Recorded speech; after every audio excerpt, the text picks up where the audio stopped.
Je suis mort pendant 15 minutes et pendant ce temps, je me suis tenu devant Dieu lui-même. J'ai posé la question qui m'avait hanté toute ma vie. Jésus était-il vraiment votre fils? Sa réponse a tout brisé. Je pensais savoir ce que j'ai vu, ce que j'ai entendu et ce qu'on m'a dit changera la façon dont vous voyez l'éternité pour toujours. Je m'appelle Émilie Nathan et pendant la majeure partie de ma vie, j'ai cru en Dieu, ou du moins je le voulais. Cette question persistait toujours dans mon cœur, un mystère sans réponse qui m'empêchait de m'engager pleinement envers qui que ce soit. La foi, Jésus était-il vraiment le Fils de Dieu ou simplement un grand professeur? J'ai été élevé dans une maison où la foi était encouragée, mais jamais strictement définie. Mes parents croyaient en Dieu, mais n'étaient pas particulièrement religieux. Différentes religions ont des points de vue si contrastés sur Dieu.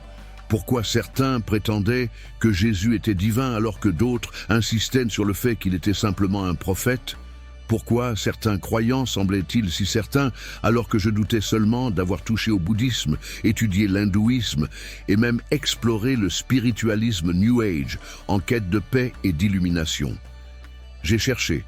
Je n'ai pas trouvé de réponse satisfaisante.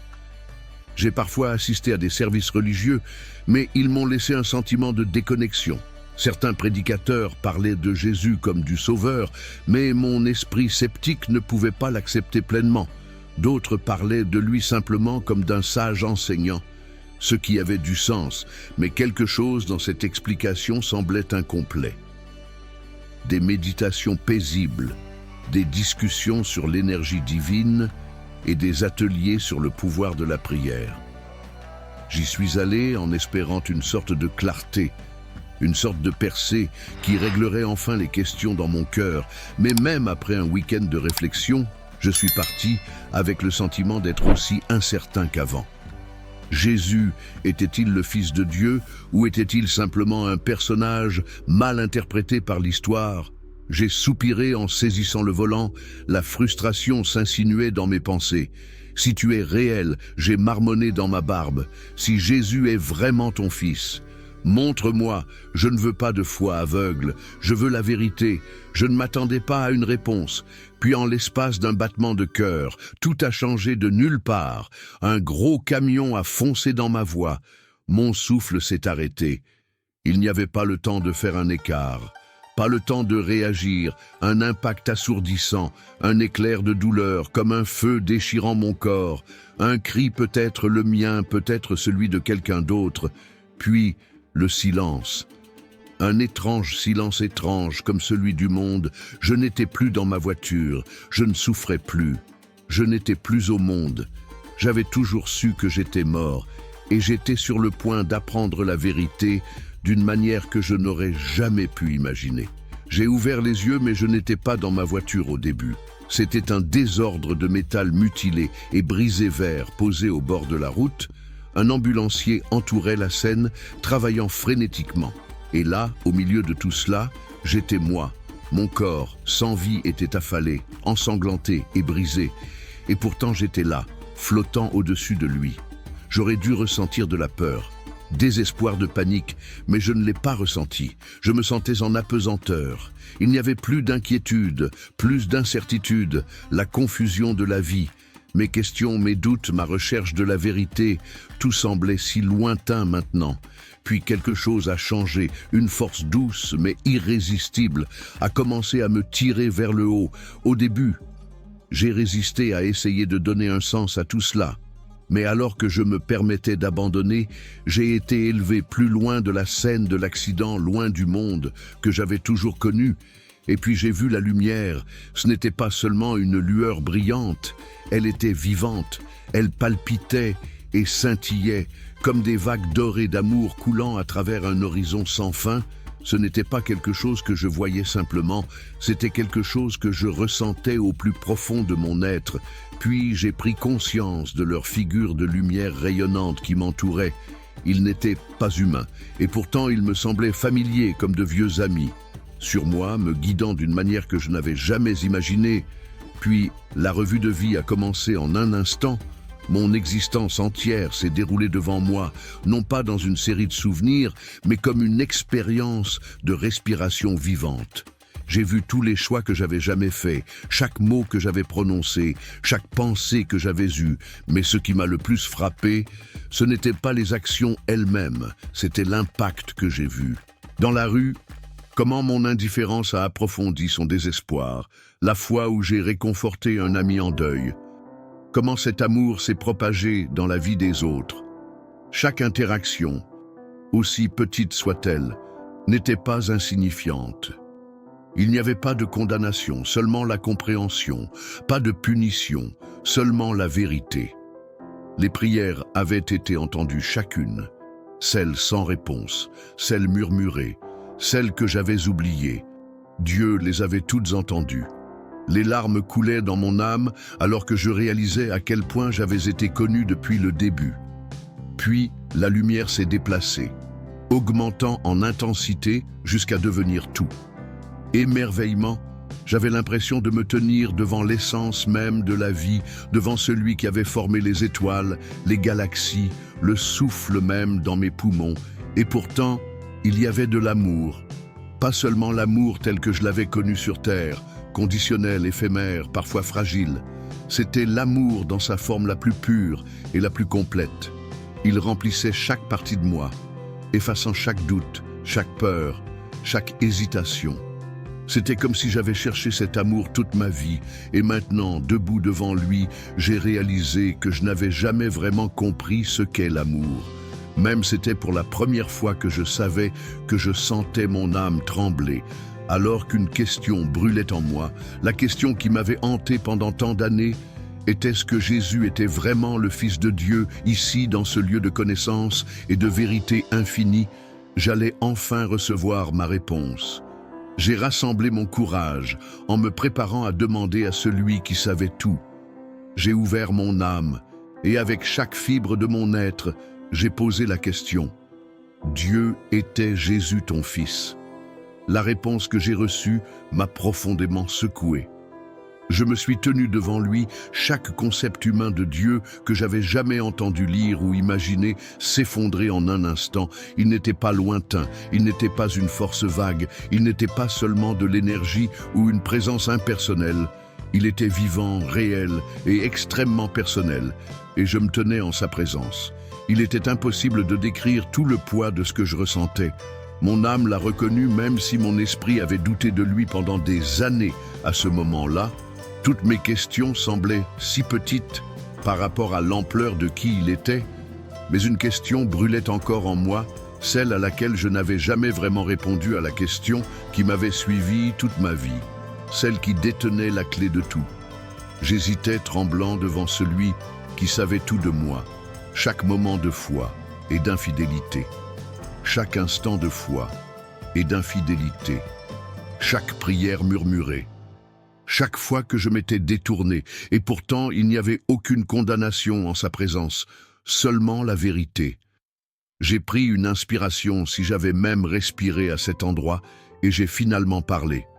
Jésus était-il vraiment votre Fils?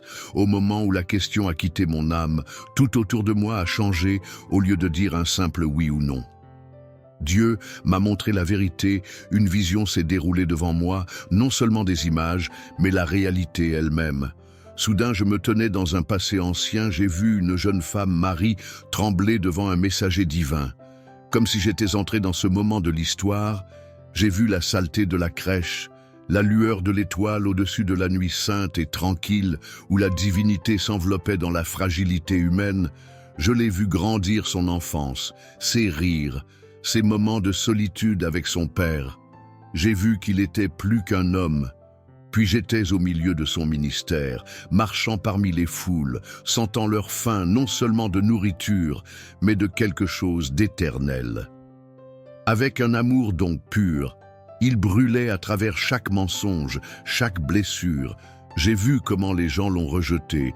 J'ai vu le moment où Judas l'a trahi, la tristesse dans ses yeux, non pas la colère, pas la haine, mais le chagrin pour celui qui s'est détourné.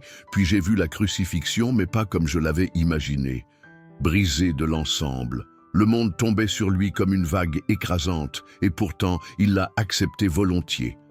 J'ai entendu son dernier cri, non seulement comme des mots, mais comme l'agonie la plus profonde que j'ai jamais connue. Il est terminé à ce moment-là. J'ai compris quelque chose qui m'a profondément brisé. Lui-même. Et en cela, à ce moment-là, j'ai su que je savais pourquoi le monde ne pourrait jamais l'effacer. Je savais pourquoi l'histoire elle-même tournait autour de son nom. Je savais pourquoi même ceux qui le niaient ressentaient encore le poids de sa présence dans leur âme. Et puis, j'ai entendu à nouveau la voix de Dieu, mais cette fois c'était différent. Ce n'était pas seulement une voix, c'était une vérité qui transperçait mon être même. Il n'est pas seulement mon fils, il est mon cœur donné pour toi. Je me suis effondré, à genoux, tout. En moi, chaque question, chaque résistance, chaque argument a été réduit au silence. J'avais passé ma vie à chercher la vérité, pour l'illumination, pour quelque chose qui pourrait expliquer le sens de l'existence. Et ici, debout devant la source même de toute existence, j'ai réalisé que cela m'avait manqué. Jésus n'était pas seulement un personnage historique, pas seulement un sage, pas seulement un enseignant. Il était l'essence même de Dieu entrant dans la chair humaine, choisissant de souffrir, choisissant de mourir, me choisissant. Les larmes coulaient dans mon âme, si une telle chose était possible dans cet endroit. Était celui qu'il prétendait être, et tout au long de sa vie, il était le signe de son amour, de son sacrifice, de sa résurrection. Il avait toujours été là, attendant que je le voie. J'ai regardé Dieu tremblant, submergé, et pour la première fois de toute ma vie, j'ai murmuré les mots que je n'avais jamais vraiment prononcés avant Jésus. Je crois qu'à l'instant où je l'ai dit, un flot d'amour différent de tout ce que j'avais jamais connu m'a submergé. De mon âme, j'avais passé toute ma vie à chercher quelque chose de plus grand que moi, et maintenant je l'avais trouvé, ou plutôt, il m'avait trouvé. Je ne pleurais pas de chagrin, mais d'une joie trop profonde pour les mots. Je comprenais maintenant tout commençait et finissait avec Jésus. J'avais passé ma vie à chercher, mais la réponse avait toujours été devant moi. Maintenant, je savais et je savais que cette vérité n'était pas seulement pour moi. C'était pour tout le monde. Je me tournais vers Dieu. Mon âme tremblait encore, et avant même de pouvoir demander, il savait déjà qu'il fallait retourner la lumière autour. Moi j'ai palpité, devenant encore plus brillant. Dis-leur ce que tu as vu, mon cœur, et je ne voulais pas partir, mais je savais que je devais le faire. J'avais reçu la plus grande révélation de ma vie. Maintenant, je devais la partager. Et juste au moment où j'acceptais cette mission, tout s'est évanoui dans l'obscurité. La chaleur de la présence de Dieu était écrasante, était sur le point de me montrer quelque chose que je ne voulais pas voir, mais que j'avais besoin de comprendre. Je me suis préparé alors que le royaume paisible autour de moi disparaissait. Je n'étais plus dans la lumière. Au lieu de cela, je me tenais dans ce qui ressemblait à un espace entre les mondes, un endroit où les cris de regret résonnaient comme des murmures dans le vent d'innombrables âmes, dans les ténèbres, que je savais sans qu'on me le dise. C'étaient des gens qui avaient rejeté Jésus. Certains n'avaient jamais cru que d'autres l'avaient ignoré, pensant qu'ils avaient le temps de faire demi-tour. Ils avaient choisi ce destin en rejetant le seul qui pouvait les sauver. Puis, la vision a encore changé cette fois. Je ne regardais pas ceux qui avaient complètement rejeté Jésus. Je regardais des gens qui prétendaient croire, mais ne se sont jamais vraiment rendus. J'ai vu des églises remplies de gens chantant, applaudissant, en écoutant des sermons, mais leur cœur était vide.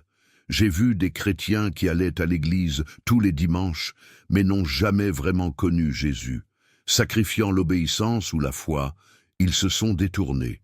J'ai vu leur vie défiler devant moi, une femme qui allait à l'église par habitude, mais n'a jamais recherché la présence de Dieu, un homme qui se disait chrétien, mais ne l'a jamais vécu.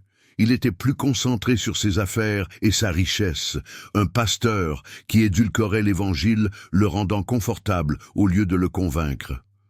J'ai vu leurs derniers instants sur terre, au moment où ils sont entrés dans l'éternité, s'attendant à être accueillis au ciel pour se rendre compte qu'ils n'avaient jamais vraiment suivi Jésus.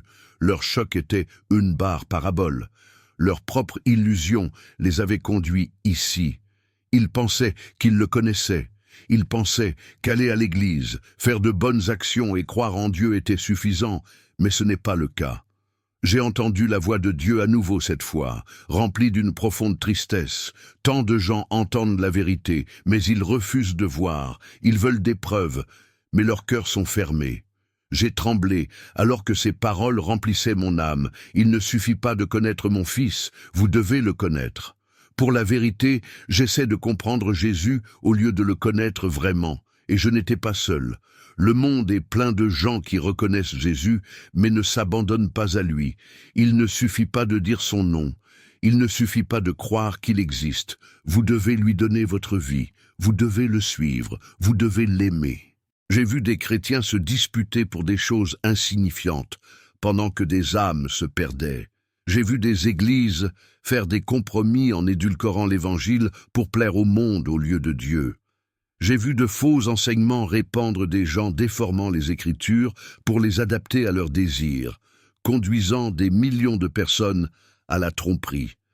J'ai vu des gens consommés par le divertissement, par le succès, par des choses qui ne dureraient jamais, en ignorant complètement la seule chose qui comptait le plus. Et puis j'ai vu quelque chose d'encore plus terrifiant. J'ai vu venir une grande tromperie qui en aveuglerait beaucoup. Je ne l'ai pas entièrement compris, mais je savais que les gens croiraient des mensonges. Au lieu de chercher la vérité, le monde se détournerait encore plus de Dieu. Beaucoup de ceux qui pensaient qu'ils étaient en sécurité seraient perdus parce qu'ils refusaient de se rendre. J'ai vu des gens se moquer de Dieu, niant Jésus, se retourner contre tout ce qu'il représentait, et ils n'ont même pas réalisé qu'ils étaient trompés. Mes genoux sanglotaient.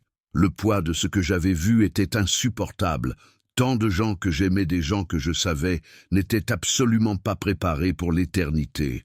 Je me suis retourné vers Dieu, ma voix tremblante. « Seigneur, ce qui peut être fait ?» Sa réponse n'est pas venue comme de la colère, mais comme un appel rempli d'amour et d'urgence.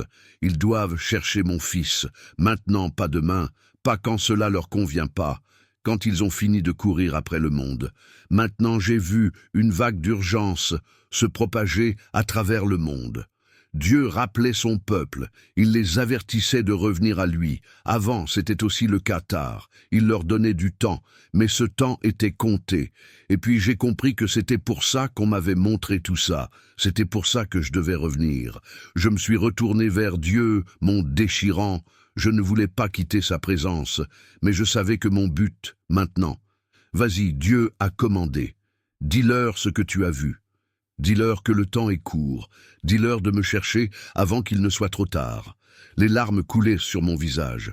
Je savais que tout le monde n'écouterait pas. Je savais que certains se moqueraient de moi, me rejetteraient ou me traiteraient de fou.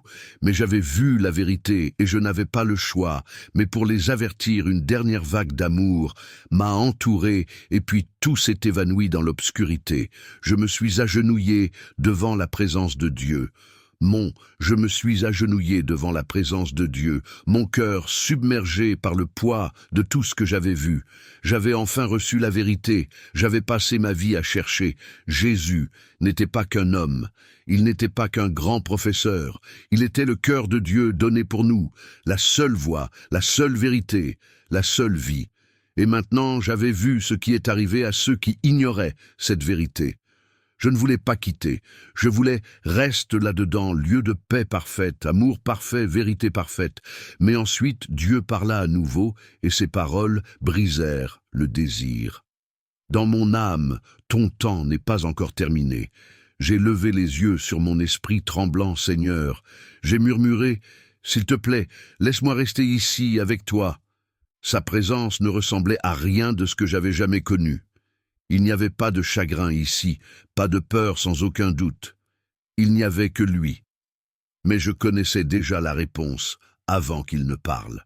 J'étais renvoyé dans le monde, qu'il avait rejeté vers les gens qui avaient ignoré son appel aux distractions, la tromperie, le cécité. Un sanglot sans larmes m'a traversé.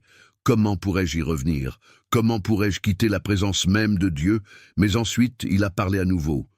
Vous devez leur dire avant qu'il ne soit trop tard. Sa voix n'était pas en colère, pas énergique, mais pleine de chagrin et d'urgence. Ils doivent connaître la vérité avant la fin du temps imparti. J'ai baissé la tête, le poids de la mission pressant contre mon âme, puis sa voix a rempli chaque partie de mon être. Dis-leur que Jésus n'est pas qu'un homme. Dis-leur qu'il est le chemin de la vérité et de la vie. Dis-leur que personne vient à moi, sauf à travers lui.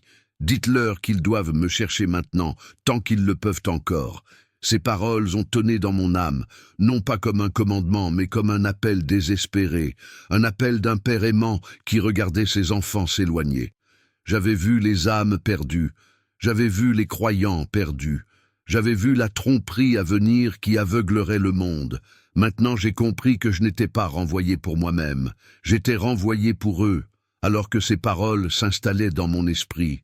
J'ai senti quelque chose changer, une force douce mais ferme, a commencé à m'éloigner de la lumière autour. Je me suis atténué. L'amour qui m'avait entouré ne s'est pas estompé, mais je me suis senti attiré vers le monde que j'avais laissé derrière moi. J'ai tendu la main en essayant de retenir ce moment en sa présence. Seigneur, s'il te plaît, ne les laisse pas se perdre. Ces derniers mots ont résonné dans mon âme, alors que tout autour de moi s'est évanoui dans l'obscurité. J'ai haleté, rempli mes poumons comme un feu, la lueur aveuglante des lumières de l'hôpital a remplacé l'éclat du ciel. S'exclama son visage pâle d'incrédulité. Je pouvais entendre leurs paroles, mais je n'écoutais pas, parce que je me souvenais de toute la lumière. La vérité, la voix de Dieu, je n'étais pas censé être ici, mais j'avais été renvoyé. Les médecins se sont précipités à mes côtés, vérifiant mes signes vitaux, des lumières brillantes dans mes yeux. Rien de tout cela n'avait de sens pour eux, selon les normes médicales. J'aurais dû souffrir de lésions cérébrales, d'une défaillance d'un organe, mais j'allais parfaitement bien. Ils m'ont demandé comment je me sentais. Je n'avais qu'une seule réponse que je devais dire aux gens dès que j'étais assez fort pour parler. J'ai dit à ma famille ce qui s'était passé. J'ai vu Dieu. Sachez la vérité maintenant, Jésus n'est pas seulement un homme, il est le Fils de Dieu. Certains m'ont regardé avec admiration, leurs yeux remplis de larmes. Certains sont tombés à genoux, en criant de repentance, mais d'autres ont secoué la tête. Tu hallucinais. Un parent a marmonné. C'était juste ton cerveau qui s'éteignait. Une amie a raisonné. Tu étais inconscient. Émilie, une autre, a dit sa voix pleine de pitié.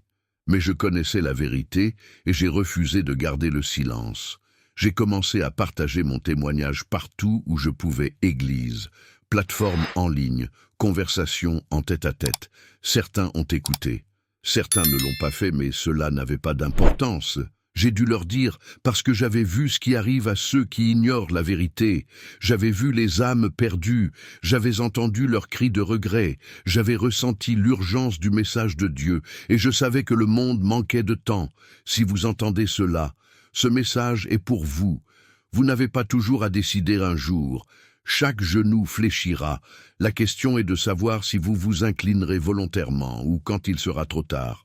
Jésus n'est pas seulement une figure de l'histoire, il est vivant, il est. T'appelle et il attend. N'attends pas ta mort pour découvrir la vérité, parce que d'ici là, ce ne sera plus un choix. Cherche-le maintenant. Ce témoignage est un puissant rappel que la vérité sur Jésus n'est pas seulement une question d'opinion, c'est une réalité divine. Jésus est le Fils de Dieu, le seul chemin vers le salut et le pont entre l'humanité et le Père. La question de savoir qui il est a des conséquences éternelles, et nous ne pouvons pas nous permettre de l'ignorer. Dieu, dans son amour et sa miséricorde, a révélé la vérité à travers Jésus-Christ, nous appelant à croire, à nous repentir et à le suivre de tout cœur. Puisse ce témoignage éveiller les cœurs, fortifier la foi, et nous conduire à un engagement plus profond envers Jésus, celui qui détient les clés de la vie éternelle. En entendant cette histoire, je me souviens de l'importance profonde de savoir qui est vraiment Jésus. Cela me met au défi d'examiner ma foi et de m'assurer que je ne me contente pas de reconnaître Jésus avec mes paroles, mais que je le suis de tout mon cœur. Ce témoignage renforce le fait que Jésus n'est pas seulement un grand enseignant ou un prophète, il est le Fils de Dieu, le Sauveur du monde. Je réalise que la foi en lui n'est pas quelque chose à prendre à la légère.